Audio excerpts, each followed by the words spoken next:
교자씨와 같을지라도란 제목으로 하나님 말씀을 전하겠습니다. 오늘 신문의 논설인데요. 제목은 그냥 쉬는 청년들. 조금 깁니다. 한번 잘 들어보세요. 대한민국은 한때 아이들을 무더기로 버린 나라였다. 전쟁 고아와 미혼모, 아기들이 속속 외국으로 송출되었다. 이제 아기가 귀의 울음소리도 듣기 어려워졌다. 대한민국 청춘들이 아기 낳기를 거부했다. 연애, 결혼, 출산을 포기한 3포 세대는 우리 청춘들이 스스로 만든 서글픈 이름이 아니라 사회가 장명해 줬다. 청춘들은 고치 속으로 파고든다. 친교와 내 집 마련은 이미 접었고 5포, 취업과 희망을 접고 있다 7포.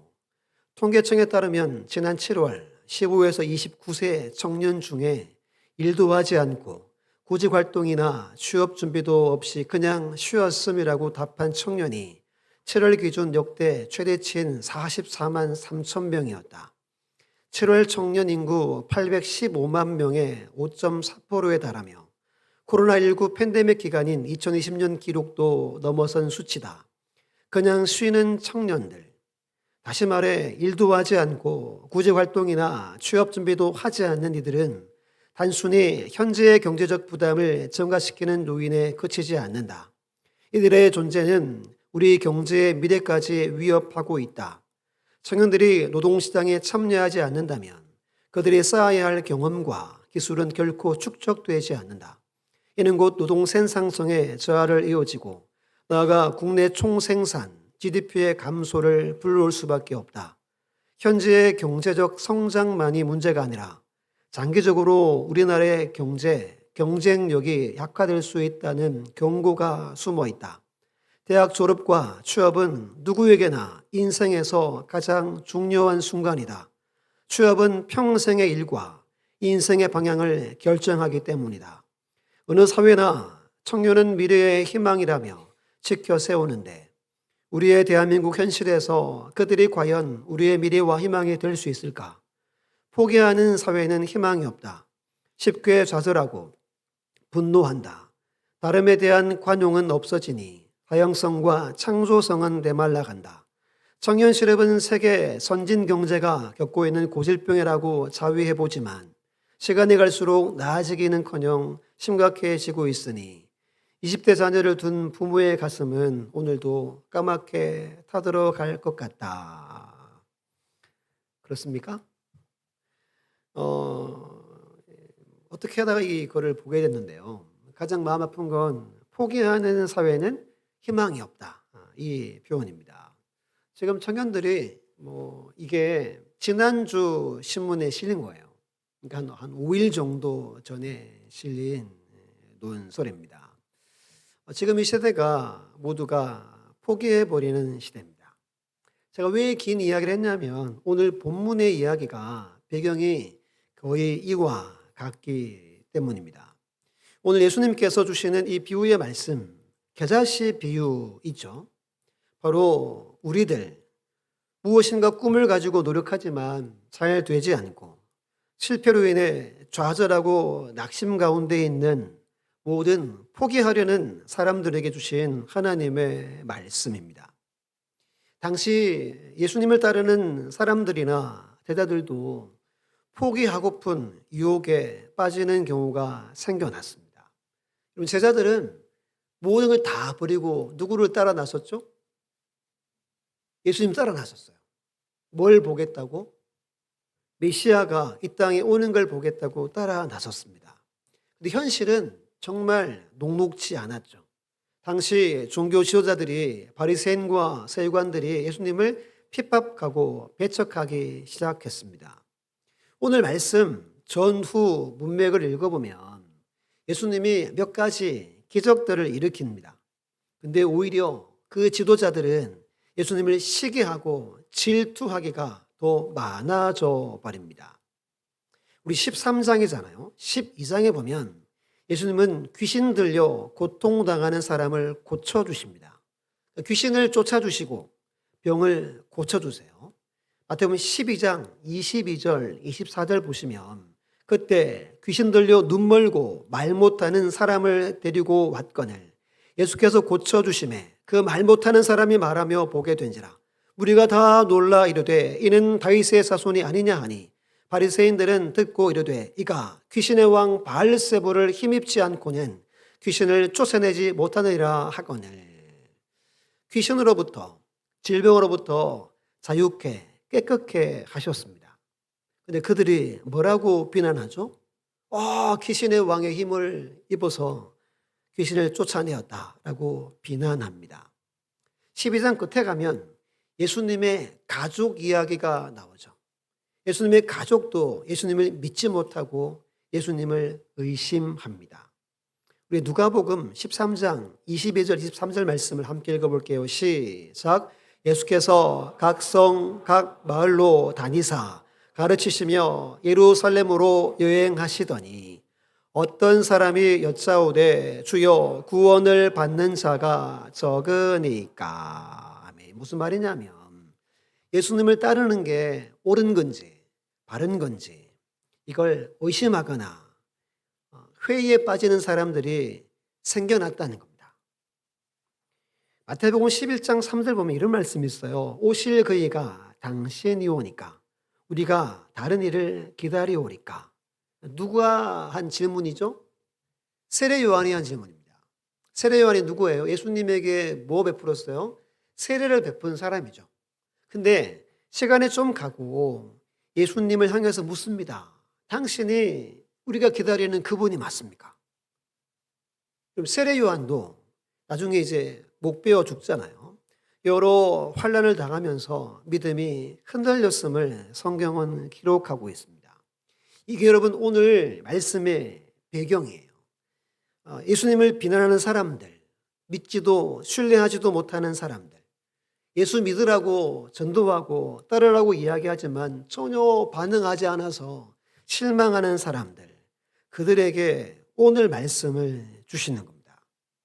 즉 오늘 우리에게, 여러분들에게 이 말씀을 주시는 겁니다. 오늘 말씀 보면 천국은 마치 이렇게 시작합니다.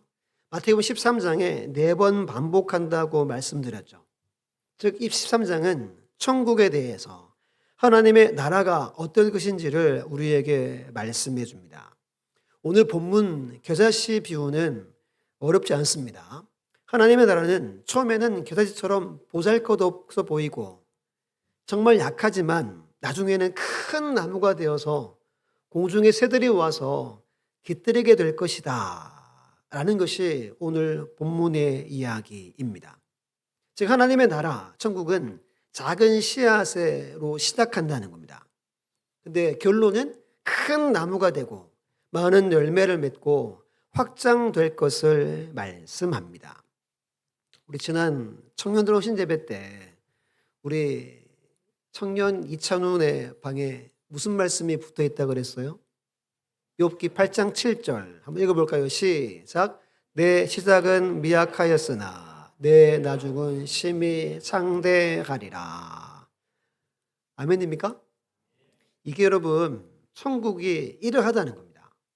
하나님의 나라는 그와 같다라는 거예요. 아마 이걸 평생 못 잊을 것 같아요. 우리 찬훈의 방에 이 구절이 있다고. 우리는 이제 지켜보는 거죠. 기도해 주면 그렇죠? 이렇게 될 줄 믿습니다. 그렇다면 오늘 본문의 3가지를 우리에게 말씀합니다. 3가지. 첫 번째 함께 읽어볼게요. 시작. 작은 것의 가치와 소중함을 알아야 한다 입니다. 겨자씨는 아주 작은 겁니다. 사진 보여주시면 이게 아마 원래 송구 영신 예배 때 제가 이 부분을 잠깐 인용했더라고요. 그때 보여드린 사진이에요. 저게 이제 겨자씨 한 알의 크기입니다. 정말 아주 작죠. 이 팔레스타인 이 지역에는 작은 것을 이제 관용으로 일컬을 때, 아이고, 겨자씨처럼 작다. 이렇게 이야기를 하는 겁니다. 2월, 3월 되면 그 사진 보여주시면 마치 이제 그 제주도의 유채꽃 같죠. 이게 이제 갈릴리 호수 주변에 있는 겨자 꽃이 핀 사진입니다. 우리 성경에서는 나무라고 표현하죠. 근데 결코 나무가 아닙니다. 나무라고 한 건 나무만큼 잘한다, 이런 의미를 가지고 있어요. 이게 이제 찾아보니까 십자화과 1년 초라고, 저도 잘 모르겠습니다. 그 다음 사진 보여주시면 확대하면 이렇게 생겼습니다.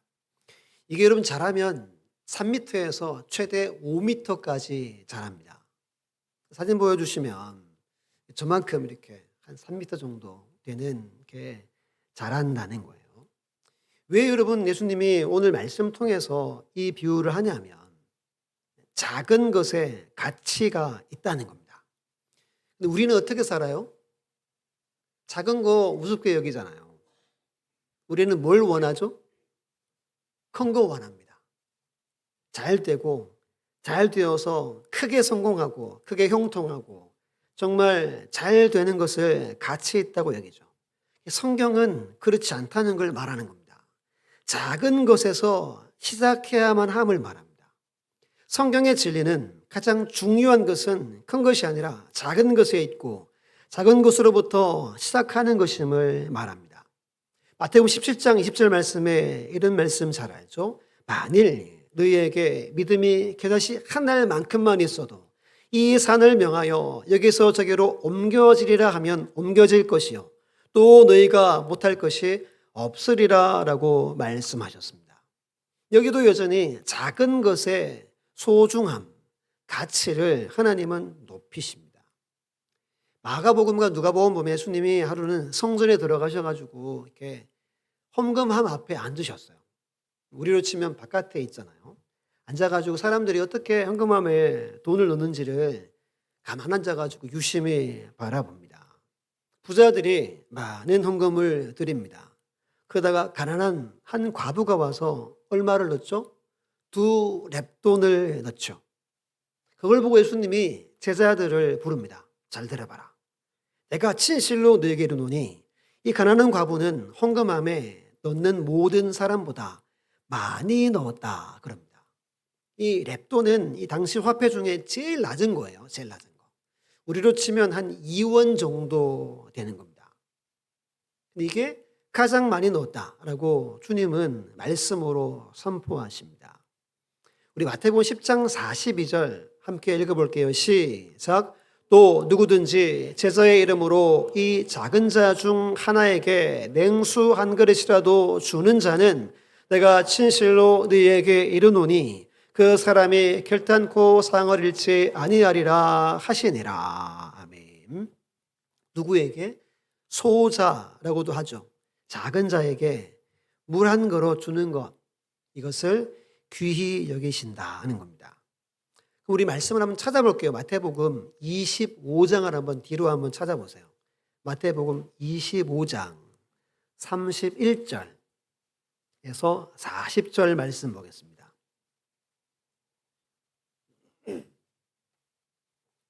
마태복음 25장 31절로 40절 교독해서 읽어볼게요. 제가 31절 먼저 했습니다. 인자가 자기 영광으로 모든 천사와 함께 올 때에 자기 영광의 보좌에 앉으리니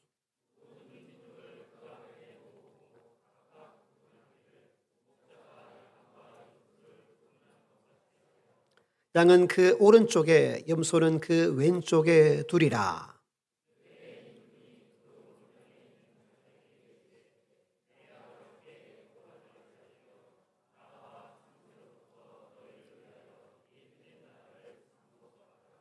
내가 줄일 때 너희가 먹을 것을 주었고 목마를 때 마시게 하였고 나그네 되었을 때 영접하였고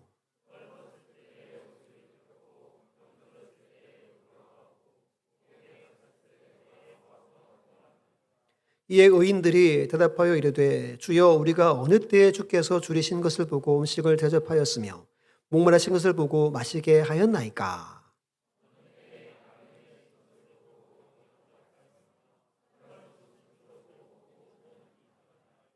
어느 때에 병드신 것이나 옥에 갇히신 것을 보고 가서 배웠나이까 하리니 임금이 대답하여 이르시되 내가 진실로 너희에게 이르노니 너희가 여기 내 형제 중에 지극히 작은 자 하나에게 한 것이 곧 내게 한 것이니라 하시고. 아멘. 아멘입니까? 우리 잘 아는 말씀입니다. 예수님은 지극히 작은 자에게 뭐 했대요? 먹이고 마시고 영접하고 옷 입히고 돌본 것을 누구한테 한 거라고 여기신대요? 내게 한 것이다 라고 성경은 기록합니다. 저 여러분, 작은 것이 정말 귀하고 가치 있고 소중하다는 겁니다. 그 이 작은 것에서 하나님은 반드시 일을 시작하심을 기억하시기를 바랍니다. 오늘 겨자씨 이야기는 바로 예수님 이야기입니다. 왜냐하면 예수님의 삶과 사역이 바로 가장 작게 시작하시죠. 근데 가장 큰 것으로 이루어지는 그 대표적인 예가 바로 예수님의 생애입니다. 하나님이 저기 동방의 작은 베들레헴에 한 작은 씨를 심으시죠. 누구를 심으시죠? 예수 그리스도를 이 땅에 심으십니다. 어디에서 어떻게 태어나십니까? 마구간에서 태어나십니다. 여러분, 가능하면 화려하고 멋지게 세상을 호령하는 왕으로 태어나면 얼마나 좋습니까? 근데 짐승의 밥통에 누이시죠. 그의 부모는 몫으로 가난했습니다. 가난한 가정에서 겨우 성장합니다. 어디서 성장하시죠? 나사렛이죠. 나사렛을 뭐라고 일컬어요? 야, 그 동네에서 뭐 큰 사람이 나오겠냐, 선한 것이 나오겠냐 할 만큼 시골 아주 깡촌에서 자랐다는 겁니다. 3년 반 공생애를 하시죠. 늘 누가 가까이 있습니까? 죄인들, 가난한 사람들, 불쌍한 사람들과 함께 합니다. 고생 많이 하십니다. 그다음 마지막에 어디서 달려 돌아가시죠? 십자가에 달려 돌아가십니다. 이게 예수님의 전생애입니다. 화려하지 않아요. 이처럼 하나님의 나라는 이 땅에서 예수님의 생애를 통해 그다시 하늘처럼 아주 작고 보잘것없는 모습으로 시작된다는 거예요. 근데 그것이 반드시 자라게 되고 오늘날 전 세계가 81억 명, 1,800만 명 정도 된대요. 그중에 33%가 예수를 믿는다라는 통계가 있습니다. 그러면 한 26억, 27억 정도 사이에 사람들이 믿는 거예요. 한 작은 씨앗이 저 시골에서 자랐죠. 지금 26억, 27억 명이 예수님을 알고 있을 만큼 큰 나무로 하나님은 성장케 하신 이야기가 오늘 본문의 이야기입니다. 여러분, 겨자씨 이야기는 누구 이야기라고요? 예수님 이야기입니다. 예수님 통해서 하나님의 나라가 확장됨을 보여주는 겁니다. 우리는 꼭 기억해야 됩니다. 겨자씨의 특징은 작은 것에서 시작하고 가장 큰 것으로 자라 하나님의 나라가 이와 같다라는 겁니다.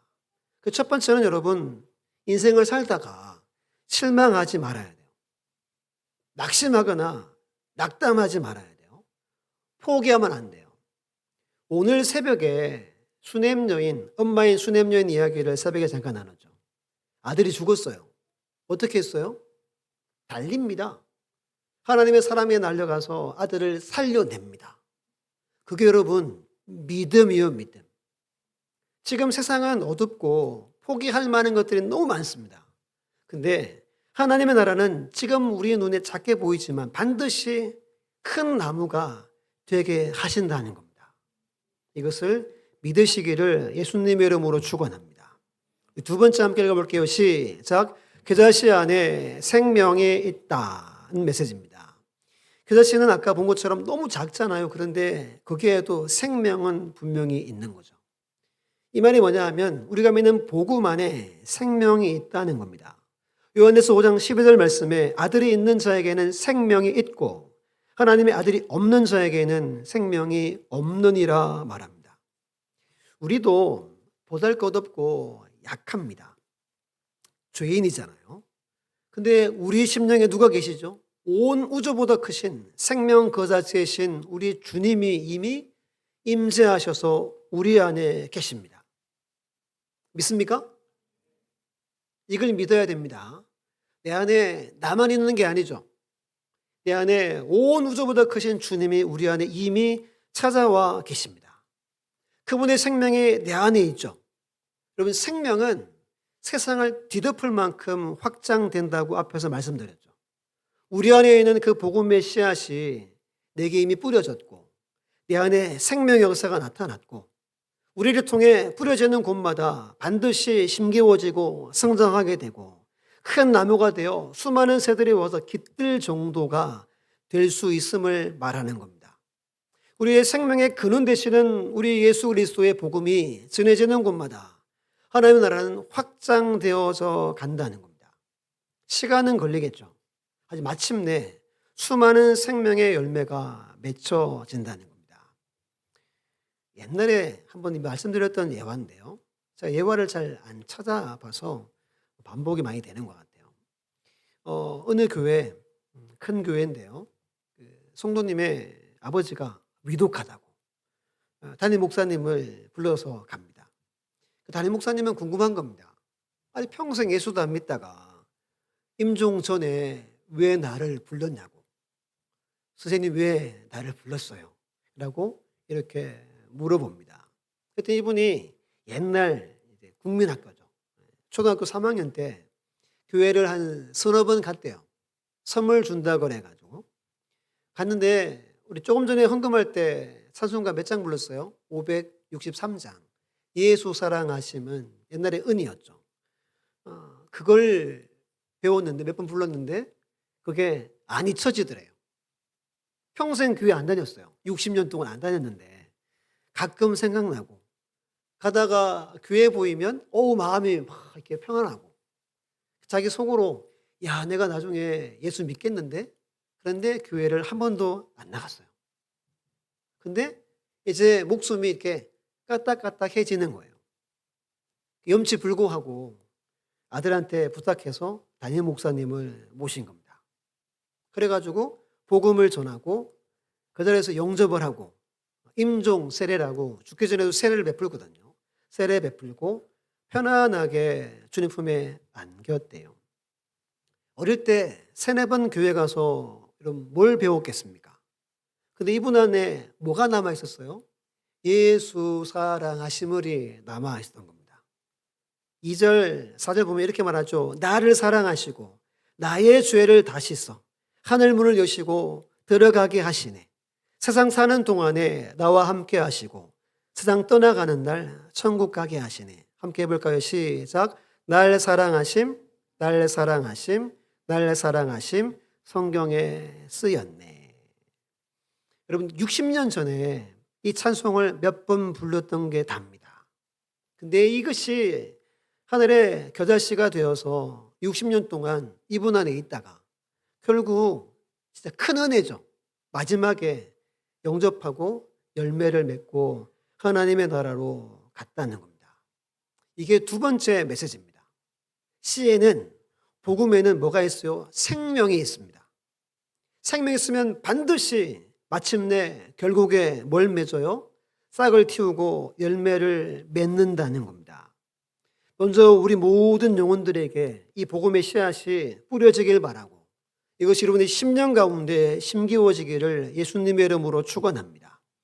그러면 곧 명절인데 우리가 만나는 그들에게 뭘 뿌려야 돼요? 이 씨를 뿌려야 되는 겁니다. 단 한 번이라도 좋으니까 씨를 뿌려야 돼요. 왜죠? 씨가 뿌려져서 심기워지기만 하면 시간이 여러분 10년, 20년 흘러가도 상관없어요. 결국에는 어떻게 되죠? 생명의 역사, 구원의 역사가 일어나게 되기 때문입니다. 여러분 이것이 지난 2000년 기독교 역사에서 일어난 일입니다. 하나님의 나라가 이렇게 지금도 이루어져 가고 있고 지금도 우리의 삶의 모든 가운데 벌어지고 있는 생명의 신비라는 것을 꼭 기억하셔야 됩니다. 아까 앞에서 지금 81억 1800만 명이 지구상에 있습니다. 이 중에 3분의 1, 한 26억 정도가 기독교인이라고 그렇게 통계가 나옵니다. 그 작은 생명이 하늘에 미랄이 떨어져서 많은 열매를 맺는 것처럼 오늘도 하나님은 이 일을 지금도 이루어 가고 계시다는 겁니다.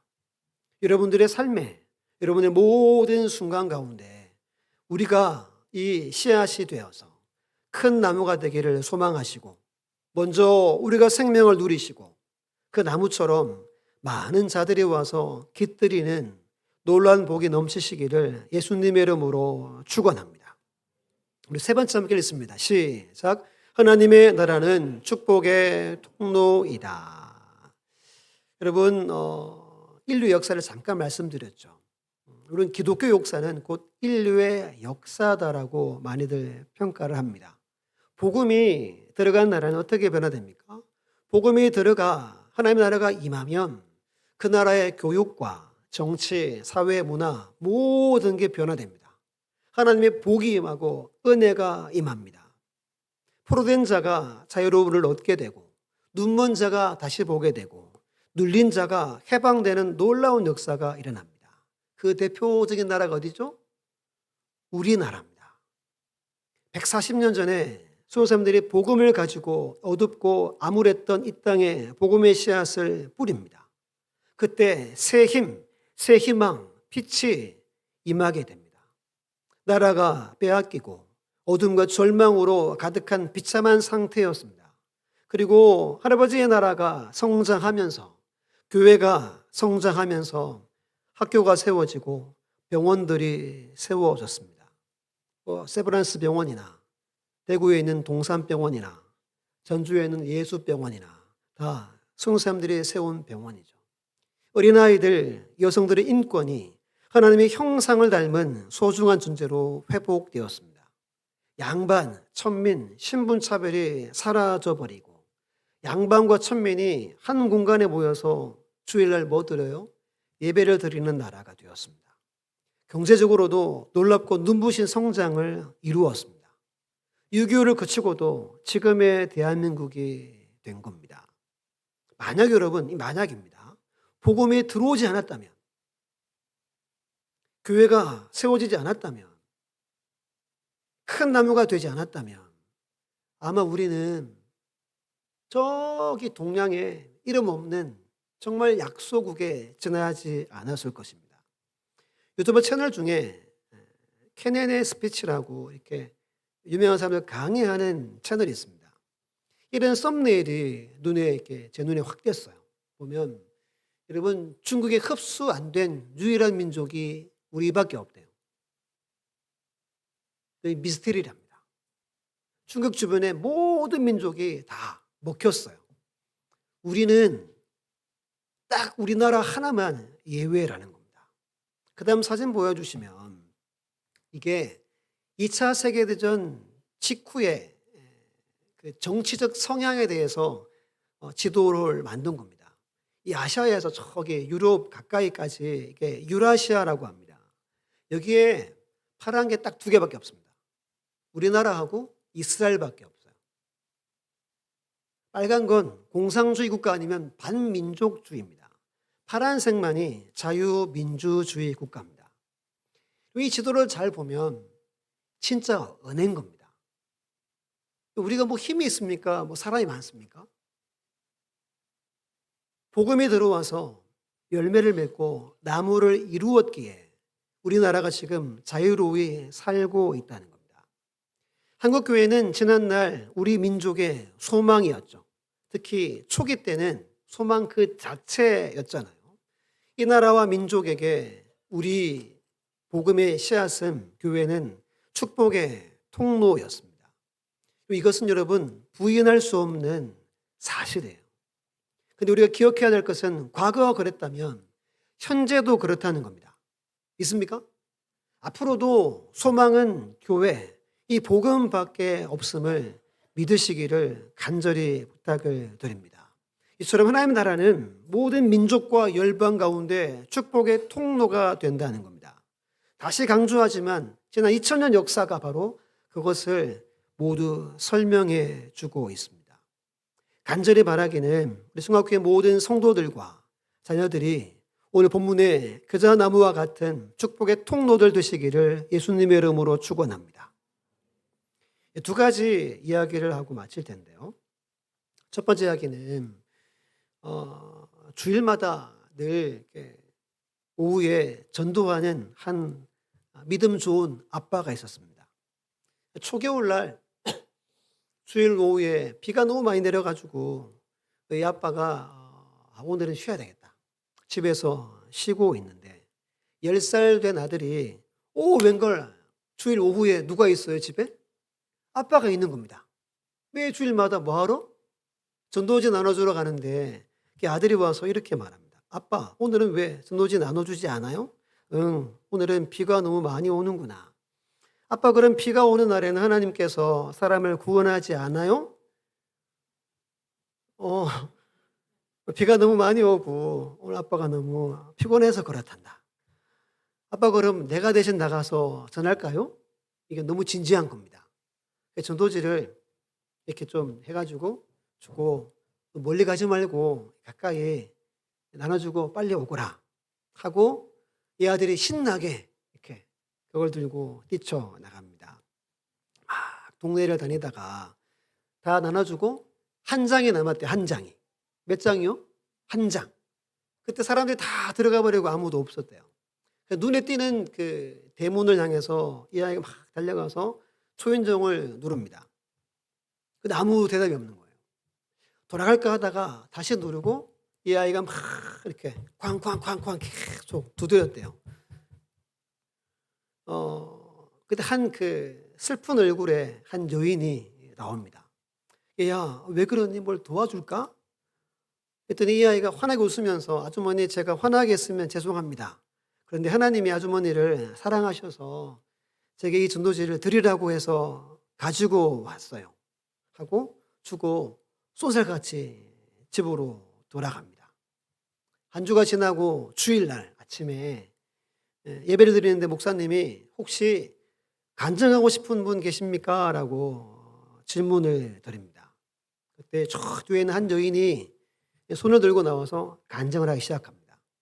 제 남편이 얼마 전에 저를 홀로 놓고 죽었는데 지난주 비가 많이 오고 그래서 너무 우울함이 오고 삶에 희망이 없어서 목숨을 끊으려고 밧줄을 챙기고 의자를 챙겨서 다락방으로 올라갔대요. 올라가가지고 밧줄을 기둥에 묶고 목에 이만큼 걸쳤는데 띵동 한 겁니다. 아이고 뭐 금방 가겠지. 띵동 합니다. 계속 두드렸다 그랬잖아요. 너무 시끄러워가지고 또 이 비 오는데 누군가 싶어가지고 궁금해서 내려갔대요. 내려가니까 그 아이가 아주머니, 하나님이 아주머니를 너무너무 사랑한대요 하고 확 달려가 버립니다. 근데 이분이 그 자리에서 이 전도지를 다 하나하나 다 읽어봅니다. 그리고 깨닫습니다. 하나님이라는 분이 나를 사랑하시는구나. 나를 버리지 않으시는구나. 라는 것을 깨달았다는 겁니다. 그 소년 때문에 내가 하나님의 나라와 영생을 얻게 되었다는 이야기입니다. 사랑하는 여러분, 규다씨와 같은 한 작은 소년의 믿음의 실천이 삶을 포기했던 한 여인을 구한 거죠. 그날 하루 아빠 대신에 나갔지만 축복의 통로로 쓰임 받은 겁니다. 이처럼 하나님의 나라는 작은 규다씨와 같이 시작되지만 반드시 열매를 맺게 된다는 겁니다. 두 번째 이야기는 지난 그 송국영신 예배 때 영상을 하나 보여드렸었어요. 조혜련 집사님의 영상. 한 5분 정도 되는 영상을 보여드렸는데 제가 다시 보여드릴까 하다가 찾아보다가 그분의 어머니가 새롭게 하소서에서 한 30분 정도의 촬영을 한 거예요. 제가 그걸 이제 쭉 보다가 이 마지막 이야기를 하게 된 겁니다. 그때 송국영 예배 때 조혜련 집사님 어머니가 예수 믿고 한 몇십일 만에 일독을 합니다. 성경을. 그리고 지금은 한 달에 25일에 한 번씩 읽는데요. 예수 믿은 지 6년인데 지금 62독을 했대요. 제가 그때 송영 선생님한테 보여드린 건 올 한 해 우리 성경 많이 읽자. 이렇게 제가 이제 보여드렸고 오늘 이분이 어떻게 예수를 믿게 됐는지를 이야기를 합니다. 이분의 이름이 최복순이라는 성도님입니다. 지금 이분의 소원은 한 가지래요. 성경 읽다가 부름 받는 거랍니다. 자기 그냥 혼자 목표는 백독하고, 백독하면 한 88세 정도 될 거래요. 그리고 내가 부름 받았으면 좋겠다. 밤마다 눈물로 기도 많이 한대요. 그러면 만사 오케이라고. 근데 이분이 20살에 시집을 갑니다. 가서 시댁이 믿는 종교를 17년 섬기다가 남녀 호랑교교를 36년, 합쳐서 53년을 우상을 섬긴 분입니다. 그 이야기를 해드릴게요. 조혜림 집사님이 미국에 간증 집회를 간다고 시어머니하고 남편하고 3명이 가기로 했어요. 시댁은 예수를 잘 믿어요. 근데 이분은 지금 누구를 믿어요? 남녀 호랭갱교를 믿을 때입니다. 미국 간다니까 미국 구경하고 싶었던가 봐요. 자기를 좀 같이 데려가 달라고. 근데 이분이 예수 믿는 사람을 그렇게 싫어했대요. 전 잘 모르는데 조혜련 이분의 남편이 키도 크고 인물도 좋다면서요. 한 번 보고 예수쟁이라고 집에 오지 말라 그랬대요. 사돈 사이가 안 좋아요. 왜죠? 예수쟁이라고. 그렇게 사람 취급을 안 했답니다. 근데 가야 되는 거예요, 같이. 일정이 무슨 일정이죠? 집회하러 가는 겁니다. 아침에 나가서 집회하고 식사하고 집회하고 이게 보통 부흥회 때 스케줄이잖아요. 이분이 가기 싫은 거예요. 하루를 집에 남았었는데 20살 집에 또 자기가 묵는 방에 십자가가 있는 거예요. 이게 싫어가지고 보자마자 떼달라 그랬대요, 남의 집에. 이게 안 떼지도록 되어 있는 겁니다. 그러니까 십자가 보이지, 지루하지 그래서 둘째 날에는 집회를 따라갔대요. 듣기 싫어가지고 막 이렇게 들었대요, 이렇게. 그런데 갑자기 자기 마음에 내가 한 달만 믿어보고, 이게 갑자기예요.